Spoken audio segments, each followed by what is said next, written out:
Hi, I'm Aldo Zilli and welcome to my kitchen. Well, now I'm going to show you how to cook some amazing chicken thighs from frozen, defrost obviously. Now, they've been defrosting in the fridge overnight, but you can defrost them in water, in a bowl of water, or you can defrost them in the microwave to be very, very quick. I love using chicken thighs because it's very good value for money and good flavour, especially for this wonderful stir fry which I'm about to do. Okay, so all you do is you take them off the bone. I'm going to do two.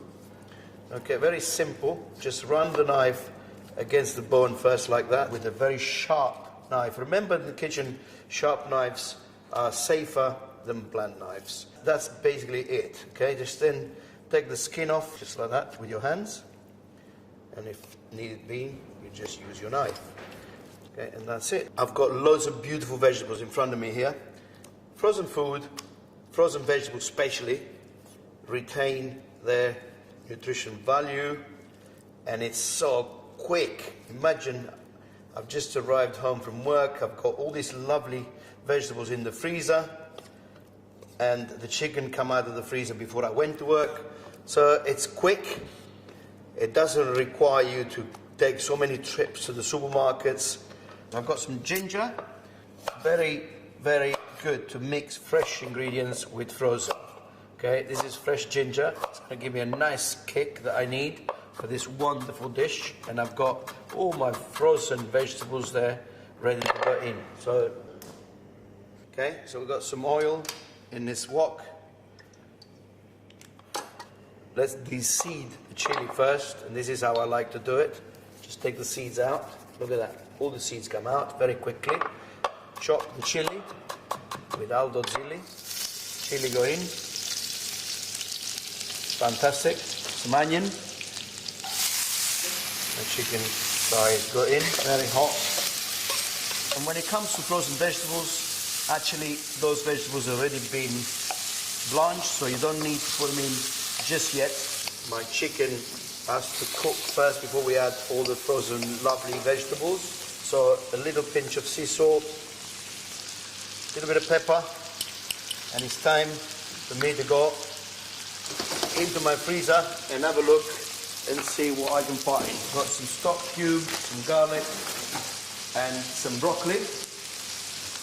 Okay, wonderful stuff. Okay, now the garlic. Actually, I didn't know that you could get frozen garlic, and the quality of it smells really powerful. That is the same color of when you chop fresh garlic. So for me, that's a wonderful way of preserving vegetables and herbs, in fact.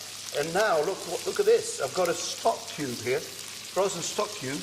Again, a product that is amazing to use.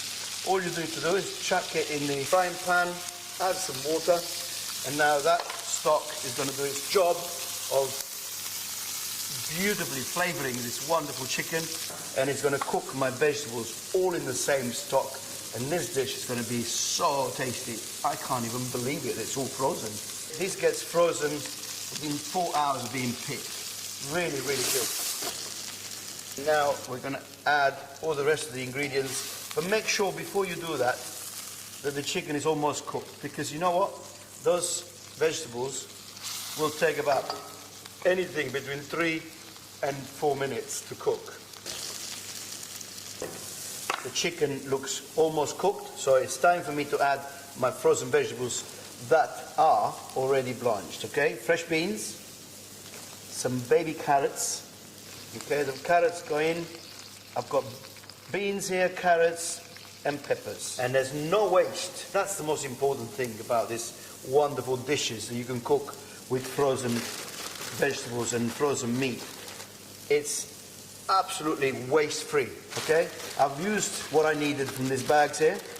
These now are all going to be closed and going back in the freezer because they haven't defrosted, so they go back in the freezer for me to use another time.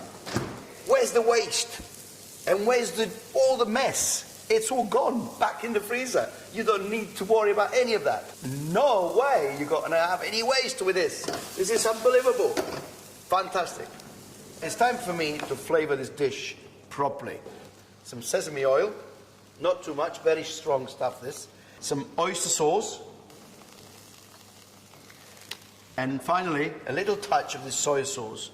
And this now needs to cook for the next couple of minutes, and then you will have the best, the freshest, after frozen stir fry you've ever had. That's it, ready for me to serve this wonderful stir fry. A little bit of plain rice. You don't need rice to be tasting of anything in particular because you've got so many flavors going into the stir fry. Okay, so serve that. This will serve 2 people. Can you believe that? This is like a couple of quid here. Unbelievable. 5 minutes, that's all it takes. And if your husband or wife came back from work and you had that on the table, I think that they'd be quite impressed.